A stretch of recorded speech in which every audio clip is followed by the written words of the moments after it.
Welcome to What a Creep, the show with Margot Donahue and Sonia Mansfield talking about creeps from the past to the present. This is your quick guide to the biggest creeps, jerks, assholes, and losers, the best of the worst. From two nice ladies who want the world to be a little less creepy.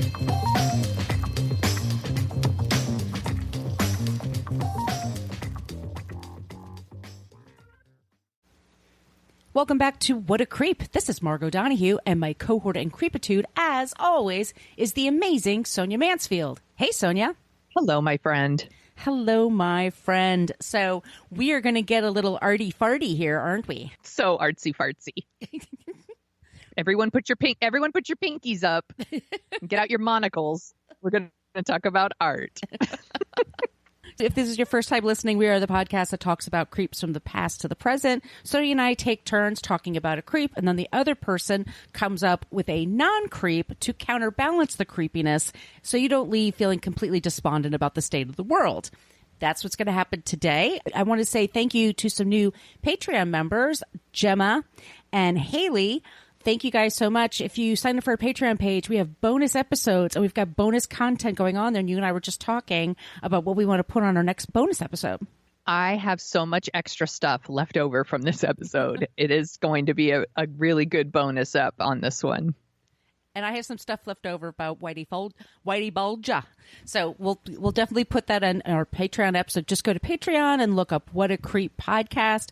Thank you so much for supporting us. Also, I want to give a shout out to Jeff, because Jeff not only left us a 5-star review in iTunes, he boosted it, which I didn't know was a thing.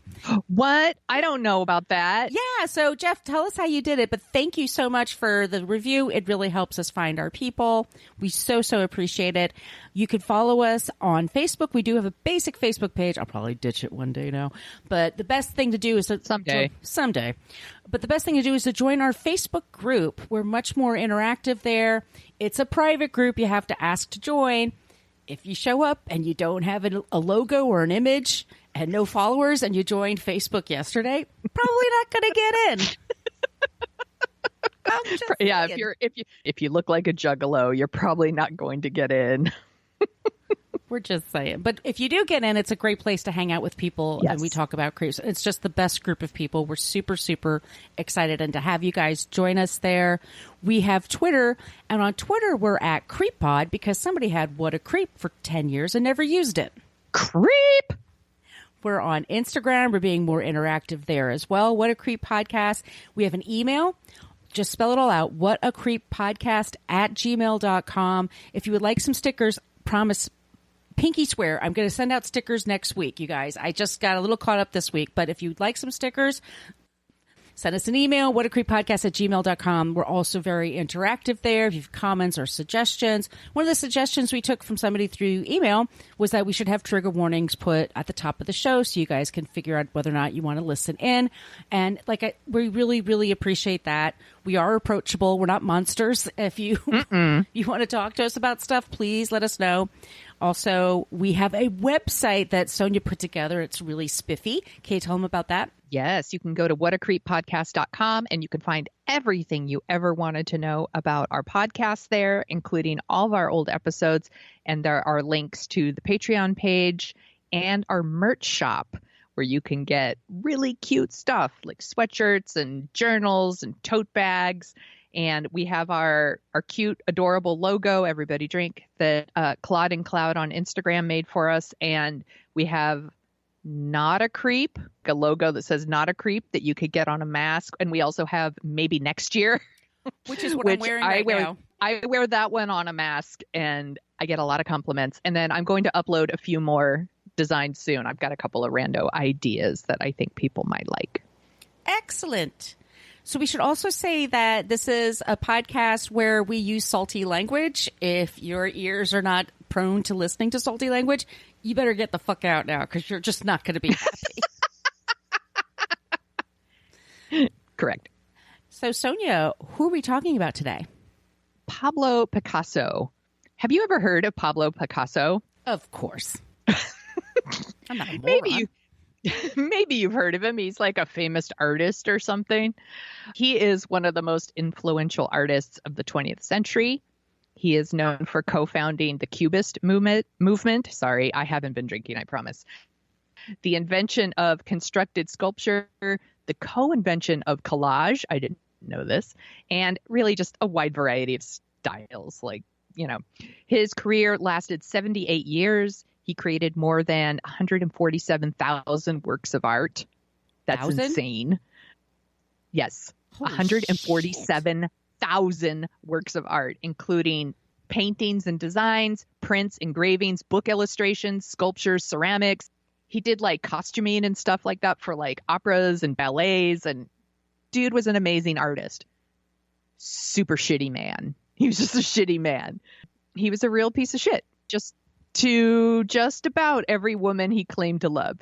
He cheated on all his lovers and at least indirectly drove 2 of them to suicide. He used them for his own self-serving needs, you know, for inspiration.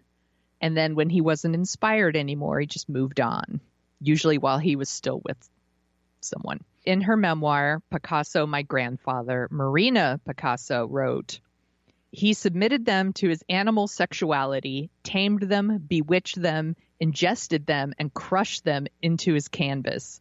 After he had spent many nights extracting their essence, once they were bled dry, he would dispose of them. Yikes.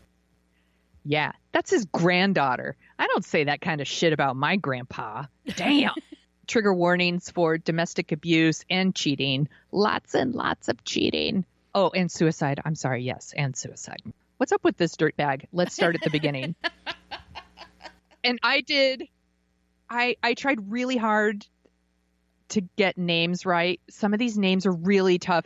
I'm going to focus on the women in his life. This isn't an art history podcast, y'all. So if you want to know about like what his different periods of art are, you should look that up. That's not my jam. I talk about creeps, not art history. So I really did try to focus on the women. I also looked up how to pronounce all their names, and you're going to see right now why this is very hard because I didn't look up how to pronounce all of these names, and this is going to be hard. This is his name.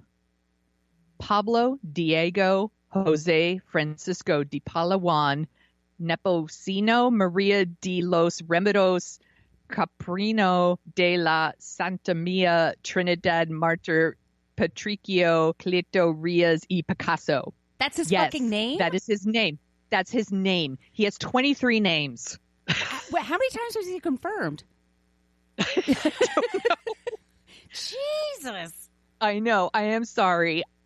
I am not very good at names, and that's a lot of names. So please, please, please forgive me, everybody. But he was born October 25th, 1881 in Spain. And yes, he had 23 names. He was the first child of Don Jose Rias y Blasco and Maria Picasso y Lopez.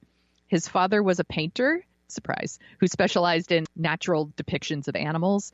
And he was a professor of art at the School of Crafts and a curator at a local museum. At a very young age, Picasso showed a passion and a skill for drawing. His first word, according to his mother, was piz, which is Spanish for pencil. Oh. Yeah, so according to his mother, actually, he could also draw before he could talk. These could be legends, but that's what she says. From the age of 7, Picasso started receiving formal artistic training from his father. He was doing like figure drawing and oil painting. He's 7. I'm like, I was still like finger painting and probably making a mess. Not doing this. In 1895, Picasso, he was 14, was very traumatized. His sister, she was 7, her name was Conchita, died of diphtheria. Ooh, yikes. It's a nasty one. I looked it up on Wikipedia and I was like, wish I hadn't looked that up. It sucks. So when she was sick, Picasso made this pact with God, and he offered to sacrifice his artistic gift to God if he would save her. And then he was very conflicted. Like, he wanted her to live, but then he wanted to keep his gift. And she died. I know. This is all ridiculous. It's all ridiculous stuff. He's a kid. I just realized, okay, hold on. I'm going to finish the sentence. So she died because it's an awful disease. And then after that, he really just took that as God wanted him to be a painter and fuck the consequences. Like he would just do whatever he wanted. And I forgot to mention all the sources. So I'm going to scroll back up here to the top. I obviously am not an expert in art. I read a ton of stuff about Picasso, including stuff from Art Dex, ThoughtCo, the Paris Review, Biography, The Atlantic, The Guardian. I watched an interview with Francois Guillot on CBS Morning News. She's funny as shit. I really liked her. History Collection, Picasso.org, and of course, Wikipedia, the unofficial sponsor of this podcast. God bless Wikipedia. We should say that all these are going to be in our show notes too, so you guys can read it for yourself. Yes. I am so sorry that I got so far into my story, but without doing the sources. We always list our sources. And like I said, we're going to focus on the women here because art history is not my jam. So I kind of focused it on these 6 women in particular where he was like a massive creep. And they also had huge influences on his art. And I'll try to call that out when appropriate. So the first one is Fernande Olivier. And she was born Amélie Lang, but she had a really difficult childhood. She married an abusive husband and because she was trying to get away from her crazy family. Right. At 19, she left her husband, changed her name, and fled to Paris. And that's where she met Picasso. And she became his model and his lover. And if you're interested in this sort of thing, she really played an influence in his Rose period and his early Cubist work. Once again, that means nothing to me, but it might mean something to someone else. They quickly moved in together. This was 1905. And he, of course, demanded that she stop modeling for other artists. And he would go so far as to lock her in their apartment. Jesus. To stop her from modeling for other artists. And then that kind of turned into a regular thing where he would just lock her into the apartment so she couldn't go out into public without him. She also can't make a living. Yes. He was very jealous throughout their relationship. He painted like more than 60 portraits of her, and their relationship ended because they both ended up cheating on each other. But he cheated on everybody. When they broke up, Picasso was very famous, and she decided to cash in on their relationship by publishing a memoir in a Belgian newspaper. And to prevent her from like sharing any more details about their time together, he offered her like a shit ton of money and she took it. But after they died, the memoir was released anyway. So if you're interested, it's out there. Good try. Good try, Picasso. So after that, we have Olga Koklova. I looked all of these up. I spelled it out phonetically. I'm trying so hard, y'all. She was a ballet dancer when she met Picasso, and he was working on the costumes and the set designing for her dance company. And shortly after meeting him, she left the dance company and got married. They got married. So July 1918. And they moved to France. A few years later, she gave birth to his first child, and it's a son named Pablo. And during his time with Olga, that's when he was going through his realistic forms phase. And he would paint all these beautiful pictures of motherhood and domestic life, and it sounds super sweet. But the truth is, by the time the son was born, he was already cheating on her with multiple women. Of course. And one of those women was Marie Teresa Walter, and we're going to talk about her in a little bit. But as Picasso got more involved with Marie, and the more he cheated, the more like Olga would freak out and like yell and scream and have these fits of jealousy and would show up wherever he was and yell at him. And it was very dramatic. He would fuck with her, basically. He would let her know where he was with other women so that she could come in and see it and freak out. The drama. He wanted the drama. This is gonna come up over and over and over. So I read a couple of conflicting stories about what happened next. So there are stories that Olga asked for a divorce, but he refused because he didn't want to divide his assets with her. But there's also stories that he asked for a divorce and she was like, nah, fuck you, and didn't give him a divorce. So honestly, either of these are possible scenarios. But they did separate. They never divorced. She suffered a nervous breakdown and died of cancer in 1955. She was still married to him when she died.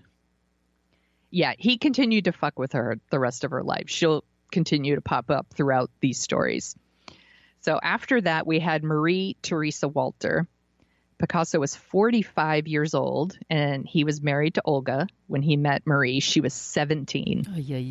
Yeah, she was walking out of a department store in Paris, and she says that he simply grabbed me by the arm and said, "I'm Picasso. You and I are going to do great things together." So fucking so. When you're 17, I'm sure that's a very heady thing. You're just like, ooh. Yeah. She said, "I resisted for 6 months, but you don't resist Picasso. You understood me. A woman doesn't resist Picasso." Which sounds a little. Yeah. Okay. Mm-hmm. So, like I said, still married to Olga at this point. When he would travel with his family, he would keep Marie stashed away nearby. Did he lock her in a room? Sadly, no. No, he did not. No, because he didn't have to. She was totally into it, apparently. Yeah, he kept her nearby. And then in order to like make the cheating even easier and save time, he actually set Marie up in an apartment like directly across the street from him and his wife. How convenient. I know, it's so convenient. Yeah, who wants to spend time commuting when you're having an affair? Well, like Bob Hope, he had the little apartments for his girlies all over the place, and we would walk in like the middle of the night. Yeah. Yeah. So if y'all care, this Marie was a big influence on his classicism period. Classicism? I don't know. Is that how you know? I don't know. Yeah, and he got really into sculpture when he was with her. Whatever. Fuck him. He kept this relationship with Marie a secret from Olga for about 8 years. His relationships actually lasted quite a long time. These women put up with some bullshit. So for 8 years, Marie was like his side piece. But eventually, Olga heard that Marie was pregnant. And that's when Olga and Picasso separated. And Marie says and then one day I found out I was pregnant, and he fell on his knees, wept, and told me it was the greatest happiness of his life. Oh my God, what a fucking drama queen. I keep saying that, but yeah. Oh my God. It's also all a fucking lie, because at the same time that his daughter was born, Picasso, who is now 53 years old, met someone new. He's already moved on to a French photographer named Dora Maar. We're going to talk about her in 1 minute. So Marie gave birth to Picasso's daughter, Maya. And during this time, Marie was like waiting for Picasso to divorce Olga. He kept telling her it was going to happen, and the divorce never happened, and they were never married. So she just like kind of put her life on hold and waited for him. And her youth. I mean, she gave him her youth. Yes. And it never happened. So then we have Dora Maar, and she was a photographer and a political activist. And she had this very strong influence on him. She had a very powerful personality. And they began like experimenting with photography and painting, and Picasso's art is very like harsh angles and bold colors, apparently. Once again, I did a lot of reading. So remember how Picasso was with Olga when he just would set up Marie across the street? Mm-hmm. Yeah, he just kept doing that shit because it works. He had Marie and his daughter in a house nearby, and then he set up an apartment with Dora nearby. He's got to make a lot of money to support all these people, right? Yeah, and he's really famous at this. He's selling lots of art. Everyone knows who he is. That's partly why he gets all these women, right? He's super famous. Yeah. So he sets up Marie and his daughter at their house nearby Dora, and then he's just fully into Dora now. But he doesn't want Marie to leave him, so he keeps sending her these very passionate love letters because he's gaslighting her. Oh, God. You know, I love you the most. You're the most important thing to me, blah, blah, blah. And it worked for a while. But apparently Marie wasn't too stupid, because she could see his art and she could see that he was painting someone else, not her. So, and he said it must be painful for a girl to see in a painting that she's on the way out. Oh, yeah. Oh, God, what a dick. Isn't he a dick? He's such a dick. Asshole. He's such a dick. So one day, Marie showed up at his studio in Paris, and Dora was there. And here's a bunch of quotes. She says, "I have a child by this man. It's my place to be here with him and you can leave now. And then Dora says, I have as much reason to be here as you do. This is my impression of them, by the way, because I can't do accents. So throughout the exchange, Picasso just kept on painting. He didn't even fucking look up. Like he doesn't even care or whatever. He's just painting. And they're like, no, he's my man. You get away from my man. And then Marie says, you need to make up your mind which one of us goes. And then Picasso said, it was a hard decision to make. I like them both for different reasons. Marie, because she was sweet and gentle and did whatever I wanted her to. Mm-hmm. And Dora, because she was intelligent. I decided I had no interest in making a decision. I was satisfied with things the way they were. Of course he was. I told them they'd have to fight it out themselves. And they began to wrestle. It is one of my choicest moments. What a fucking dick. He's such a dick. Oh, God. It's like this cat fight. Yes. Over this asshole. Oh, yes. Yay.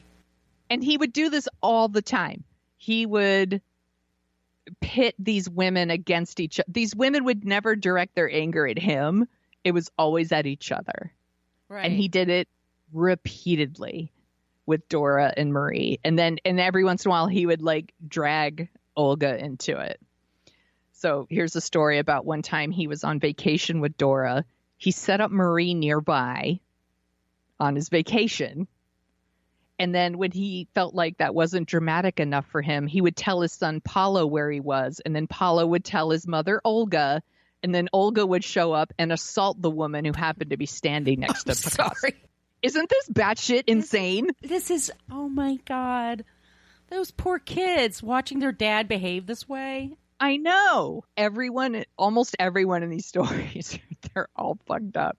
He loved having power over others and he loved manipulating people and getting like all this drama. He fucking loved this shit. Like his earlier relationships, he started cheating on Dora too. And this time it was with a 21-year-old painter named Francois Guillot. And we're going to talk about her in a bit because we need to finish with Dora. So when Dora found out about Francois, she dismissed it and she said she would never be supplanted by, quote, the schoolgirl. She said to Picasso that Francois might have a place in bed, but not at the table. And then Picasso immediately invited Francois over to dinner with him and Dora. Oh, my God. Because he's a huge asshole. Holy shit. Oh, my God. I'm like, oh, my God. Yeah, right? Dick. He's such so a manipulative. dick. Yeah. Oh. He wanted to shove it in her face. Yeah. I'm the important one, not you. Yeah. I do what I want. He started spending more time with Francois, and then Dora was desperate to get his attention. And so she started pretending that she was attacked and robbed. First, she said a man attacked her and stole her dog. I don't know what happened to the dog, by the way. I really tried to find out. But this is the thing. She said a man attacked her and stole her dog. This didn't really happen. She was just creating a bunch of drama in hopes that like Picasso would notice her. And then the second time it happened again, she said someone beat her up and took her bicycle. The second time it happened, Picasso called a psychiatrist that apparently he used to call all the time for every medical problem. And he came to the studio and he took Dora away and took her to his clinic and he treated her with electric shock therapy.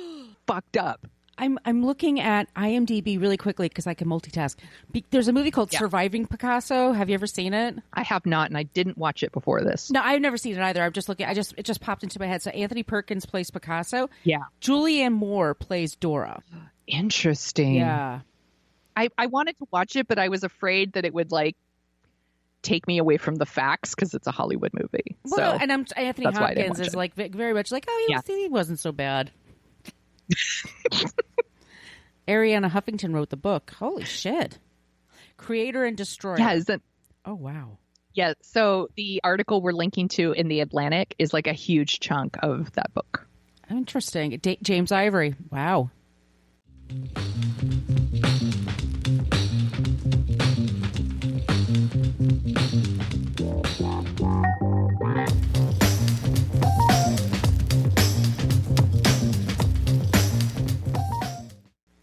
Yeah, maybe it's a good movie.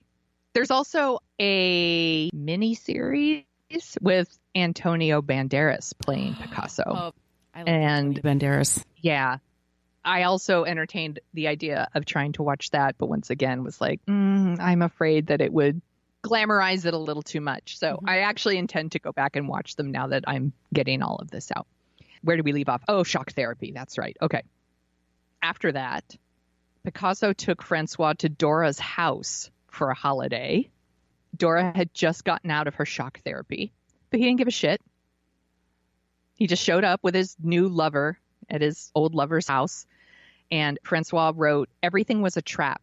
He was the perfect trap setter, and his timing could not have been worse since Dora was recovering from her attack of insanity. Okay, that's not his brilliance. He's just a shithead. Yeah, he's just an asshole. Yeah, that's not brilliance. I mean, don't give him that much credit. He's not brilliant about when it comes to this. He's just evil. Yeah, he is. I agree. Yeah.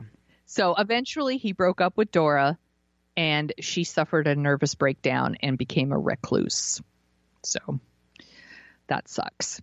So now we're going to talk about Francois Guillot. Mm-hmm. She was 21 when she met him. He was 61. 1943. And she was a painter too. And once again, we have a link in the show notes of an interview with her with CBS Morning News. She's delightful. I encourage y'all to watch it. He told her that she was too beautiful to be a painter. Oh, fuck you. I know, right? Sorry. This guy. But she was like 21, and like everyone, right? You make really shitty romantic choices at 21. And she even said older than her, yeah. Much older, and he's super famous at this point. And she said he was a catastrophe I didn't want to avoid. And she said that he didn't like a woman with a lot of personality, and that she put her personality in a pocket for him. And they moved in together, and eventually they had a son and a daughter, Claude and Paloma. Mm-hmm. And he was never listed as the father on their birth certificates, which is going to come into play later. So let's put a little pin in that. He said a lot of his fucked up shit to her because she ended up writing a book. Spoiler, she wrote a book. And so here's some of the things he said to her. Women are machines for suffering. Yeah. For me, there are only two kinds of women, goddesses and doormats. He's such an asshole. Mm-hmm. And then he would just, he was very, very cruel to her. He was physically abusive to her. Oh. And when he got tired of her, he would say things like, I don't know why you're here. Like, it would be more fun to go to a brothel. And there's nothing so similar to one poodle dog as another poodle dog. And that goes for women, too. Oh, my God. I just can't even. I know. He really is an asshole. Huge asshole. He's a massive, massive creep. I'm kind of surprised that I waited till season 8 to do it. So she wrote in her book that Pablo had tremendous sexual needs, and I began to feel harassed, and she felt tremendously burdened with the children, all the duties that their life entailed, and all the people around, and he made her life miserable and difficult. He was changing nappies and helping her out. Yeah. I'm sure he was super good with the kids. I'm sure he was a doting father. He wasn't. No. Like I said, he was abusive to her. She was doing everything. She was like taking care of the kids and running the house. And then this asshole insisted that she was the only one who could build the fires in the morning to like heat up his studio. So like, what? He didn't do it every himself? Morning. No. Oh, that's so every morning she would start the fire in their house, get their furnace going or whatever. And then she'd get on a bike and ride her ass down to his studio and start his fucking fires. And then he would sleep till noon and go to work. Oh my God. Yeah. He's so terrible. She said that when she wasn't taking care of the kids or attending to his business, she was crying. Mm-hmm. She was very, very unhappy. And he would say, once again, he was very cruel. He would say, like, you were Venus when I met you. You should be ashamed to let yourself go. Your figure and your health. Any other woman would improve after birth of a baby, but not you. You look like a broom. Oh, Jesus. That shit makes my blood boil. It makes me so mad. I hate that shit. Like the things that women put up with and the things that women go through when they have babies, and then to say that kind of shit to her. I'm like, fuck him. So while all this is going on, of course, he's already cheating. He's cheating with other people. He had a very public affair with a woman named Guinevere Laporte, and she was a reporter who was like 50 years younger than him. Eventually, Francois told him that she was taking the children and leaving him, and she did. She was one of the only women to like actually leave him, and she remarried. But here's where the story gets really fucking bananas. Okay, you ready? It's going to get crazier. Okay. So she was a painter too. He forbid all the art dealers to work with her, so she couldn't work as a painter. And a few years after she left him, and he was in a relationship with someone else by this point, he asked Francois to leave her husband and marry him. And he said if she did, he would put his name on the children's birth certificates. He would give them a last name. What last name do they have until this point? I believe they have hers. Oh shit. Yeah. And this is a big deal because he's super rich. Mm-hmm. She isn't. She is married, but he's kind of like, hey, if you want your kids taken care of, you need to leave your husband and you need to marry me. Oh my. Because now Olga has died, so he can get married. Because he was still married to Olga until she passed away in 1955. This is in January 1961. He gives Claude and Paloma his last name, and at the end of February, she asks her husband for a divorce. It's going to get worse. On March 2nd, Picasso married someone else. What? He married this woman, Jacqueline Rogue. We're going to get to her in a minute. He totally fucked her over. He ruined her life. Well, marriage with that guy, I should say. Leave your husband and marry me. I'll give your children a last name. He gives the children the last name, and she leaves her husband, and then he married someone else. So it's bigamy? No, because he never married her. Oh, I'm sorry. I'm not catching up. He asked her, they were planning to do it. He gave them the name, and then he married somebody else. Yes. What a dildo. Oh, yeah. So 12 days later, 12 days after he married this other woman, Francois opens a morning newspaper and reads that the man she was preparing to marry just got married. He did it to fuck her over. Shit. Isn't that fucked up? Evil. Some evil shit. So in 1964, she wrote a book. It's called Life with Picasso. It sold over 1 million copies. It's out there. And she wrote, Picasso's total absence of empathy and love, his lack of remorse for hurting others, a lust for seduction as a form of exercising power over women, the pattern of idealize, devalue, and discard every romantic relationship he's had, an underlying desire for control and unshakable narcissism, obviously, and the drive to do evil by damaging the lives of the women who become his partners. That's what she wrote about him. He's really awful. Oh my God, I'm gobsmacked. I don't even know what to say at this point. Oh, yeah. Holy shit. So he filed multiple lawsuits to prevent the book from coming out. It came out anyway, and he was super angry, and then he refused to ever see the children again. Oh, awesome. Yeah, take it out on the kids. Because it's their fault. Yeah. So we have one last lady here. We have Jacqueline Rogue.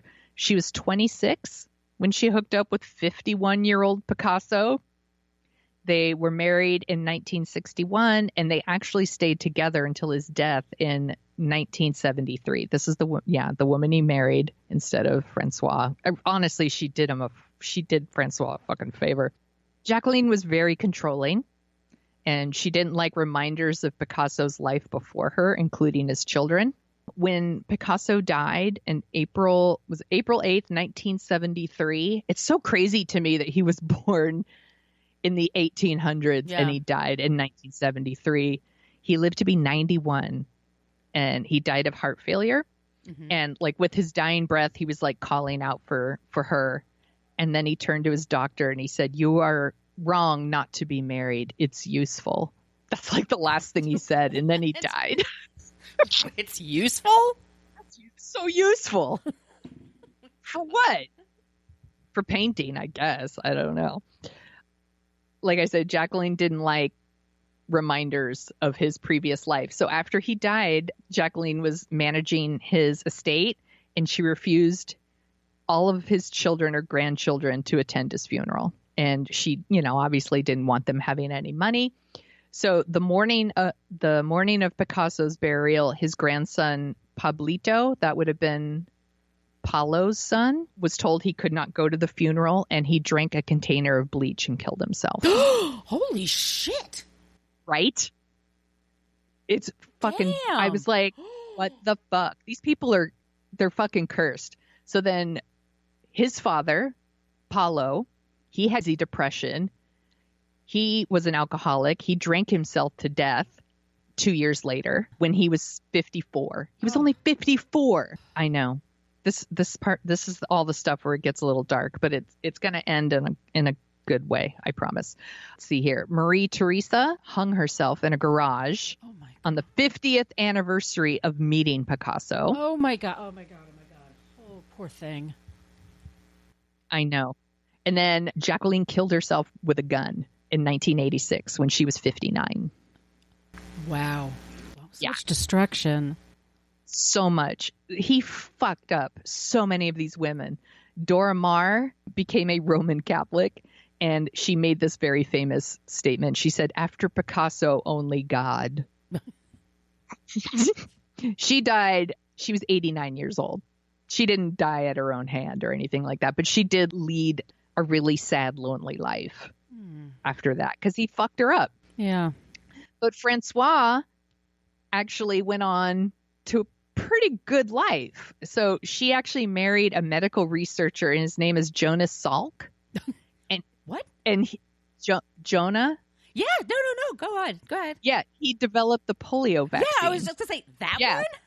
Yes. He pursued her. He was quite smitten with her, and it totally worked. And they were married. She had a very successful painting and teaching career after that. Throughout the 80s and 90s, she did costumes and stage sets and masks for productions at the Guggenheim in New York. Wow. She's 98 and she's still alive. Oh my God. That's incredible. I know. I was like, yeah. How many geniuses had she met in her life, if you think about it? Oh my God. Once again, in the show notes, there's a link to it's super short. It's like 5 minutes. It's like a little segment on like CBS Morning News, and it's an interview with her. And you could just tell. First of all, she's a super talented painter in her own right. It sucks that she's like tied to Picasso, but you could tell she's super smart. She made some shitty choices, obviously. Yeah, but don't we all? She seems very delightful. So everyone should go watch that. And then I have a quote here from Marina Picasso's book again, because I thought it was appropriate. She says, "No one in my family ever managed to escape the stranglehold of this genius." This is what she wrote. "He needed blood to sign each of his paintings. My father's blood, my brother's blood, my mother's blood, my grandmother's and mine. He needed the blood of those who loved him." And that's our creep, Pablo Picasso. A fucking vampire. Exactly. Oh, yes, God. He is. He's a fucking vampire. Yeah. That's a great way to put it. Yeah, he needed the blood. He needed everything from them, their life force. Yes, he would take everything from them and make his art. And then when he had enough, he would just fucking move on. But they're still there. It sucks. He's a real fucking shithead. Well He's done, Sonia. I'm glad it's done. Yes. Thank you. Well done. And I would also say, like, if you guys like Hannah Gadsby, she talks about him and her routines.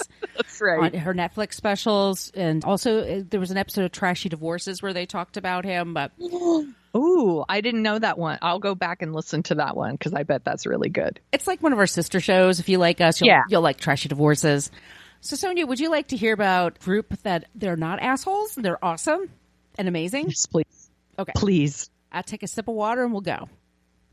Do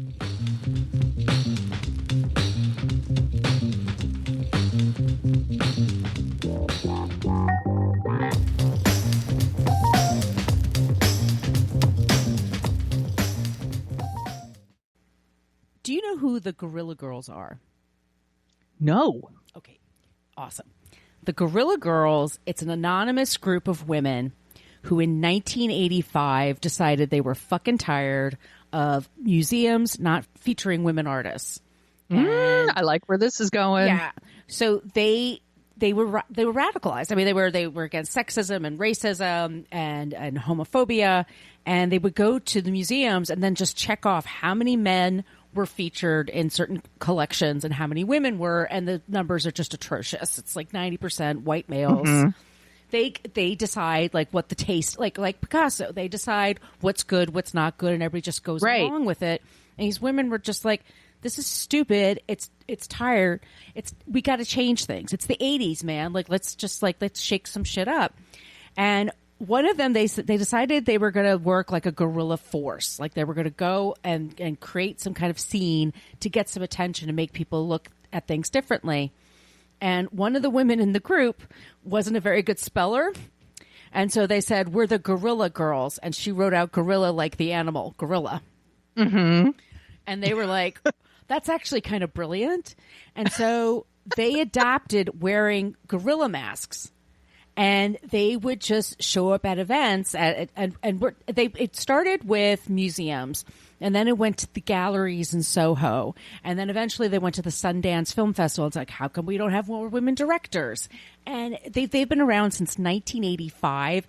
They still exist, and they're still anonymous. The women who are their spokespeople, they wear a gorilla mask when they're out in public, when they're talking about the Gorilla Girls. They were on the Stephen Colbert show, and they're hilarious. They have a great sense of humor, but they're fighters, and they are out to smash the patriarchy. They're incredible women. What they did was they would take artwork, like they have this very famous poster, and they just say, Do women artists have to be naked to be featured in the Met? That's what I'm snickering about. I'm like, I just Googled it while you're talking, and I'm like, that's awesome. Yeah. They troll the Oscars for not featuring more women directors. Like they anatomically correct Oscar, and it's just a big schlumpy guy.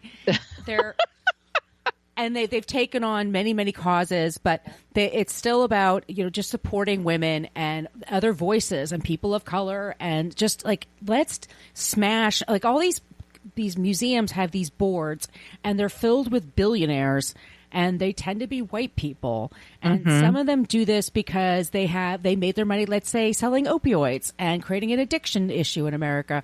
Well, what if we put like $1 billion into this, museum, but then they decide what gets in there, what doesn't get in there. And then they're boring, and they never had any taste because they just did what everybody else did. The same people like Picasso still get their shit sold for millions and millions of dollars, and we're all trained to think like that must mean it's really good.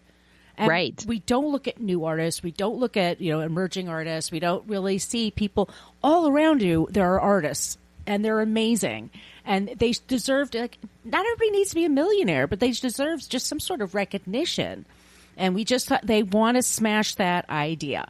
And they really want to bring women, but bring everybody there, people who are disabled or whatever. And I love it. And they're called the Gorilla Girls. It's spelled like gorilla, like, Banana Republic or whatever like that. But they wear gorilla masks. They've been around for 35 years. They are kicking ass, and I think they are the perfect embodiment of what would have driven Picasso fucking insane. Oh, totally. He hates women with personality. They would have trolled his ass. They would have. That would have been awesome. It would have been amazing to see. But that's our non-creep this week, the Gorilla Girls. Awesome choice. I love it. Thank you. I Googled it, and I'm doing like an image search, and like just all the images are so awesome. I'm like, oh my God, when we can all be like out in public again together, I'm like, that would be an amazing Halloween costume. A bunch of women wearing gorilla masks. And goofing about it, and they don't take them that seriously. You should look for this interview with Stephen Colbert with the Gorilla Girls. They laugh at it. I mean, but it's part of they're whimsical. It's part of the fun for them. But they also say it's much easier to be anonymous and have a voice and to, like, constantly just be women, just out, and it's just easier. You don't know who it is, and I just think it's just kick ass. It's worldwide. It's taken off everywhere, and that I'm thrilled to talk about them. Nice choice. I love it. Thank you. So that's our episode this week, you guys. And if you like the sound of our voices, and Sonia, do you realize that people can't tell us apart, and they're very, very concerned, like, who's Margot and who's Sonia? Apparently. That is so funny. You mentioned that you had a hard time with My Favorite Murder. Yeah, I also had that problem for a long time. I mean, in my head, we don't sound the same, but I get it. Yeah. I'm like, what can we do to help people know the difference? Sonia's the one that wears the glasses. A lot of people think I'm the one with the glasses and the pink hair. Or you have orange hair now. I have orange hair now. I've reclaimed orange. Taking it back. I have what I call Real Housewives hair right now, so I've got it really long and really straight and shiny. Nice. Yeah. It looks gorgeous. I know that in the new year we're talking about maybe doing some Facebook Live stuff, so maybe people can see us, then they'll get a better idea. Yeah, Facebook Live or Instagram Live, like maybe we'll have a whatever or something, and get sort of, you can ask us anything, and maybe that'd be fun. That'd be totally fun. I think it would be super fun. I love it. Well, going back to, if you like the sound of our voices, we also co-host a show called Dorking Out, where we dork out about movies. And I'm super excited. Our next episode, we're going to be talking about Castaway, which is a very interesting movie to talk about. But the best part is Adam Risky from F This Movie is going to be joining us. Everyone loves Adam. We love Adam. He's the funniest person alive. Everybody loves Adam. Yeah, that should be another T-shirt. He's so funny. He's so funny. A lot of women have a crush on him now. I'll put that in the merch shop. He's very crushable. So that's going to be our next episode. Next week, we're going to be talking about, I'll just give it to you right now. Keith Raniere, that asshole. I want to tell you, I haven't been watching Seduced or The Vow because I knew this was coming. Yep. So a lot of this will be new to me. So you're going to get like unfiltered, what the fuck reactions from me. Oh, you're going to get mad. Trust me. Yeah, I know it. So once again, follow us on all the things on social media. We love it when you use the Annie Potts GIF. We got one from Ghostbusters, and we're at CreepPod on Twitter. Check out Patreon if you want to get some bonus episodes. We also have a newsletter that Sonia creates, and it's really cool. If you listen on iTunes, if you could leave us 5 stars a review, that'd be really sweet. It kind of counterbalances the shitheads that hate us. The sniveling shitheads. Yeah, we get some hate sometimes. We get haterade at times. Our email is whatacreeppodcast@gmail.com. Always remember, please keep giving us your suggestions for non-creeps, because that's super, super helpful. And it's just super nice to like meet new people like that aren't creeps that you guys are introducing to us from all around the world. It's really, really cool. And what else can I say? Sonia, where can they find you? You can find me at thesoniashow.com and The Sonia Show on Twitter and Instagram, where I'm posting pictures of beer and bread and my dogs. Where can they find you, Margot? In my zip code, apparently, like the spectrum has been terrible with the Wi-Fi and everything. So sorry, it was just kind of anyway, that's okay. You can find me at Brooklyn Fit Chick on Twitter and Instagram. I post a lot of pictures of my cats. And my blog is brooklynfitchick.com. And guys, we'll be back next week with a new episode. But in the meantime, please stay safe, wash your hands, maintain social distancing, wear your mask when you're out in public, and don't be a fucking creep. Creep. Thank you for listening to us talk about creeps. You can follow us at What a Creep Podcast on Facebook, Twitter, and Instagram. But don't follow us too closely. You can email us your creepy stories at whatacreeppodcast@gmail.com. But please keep your dick pics to yourself.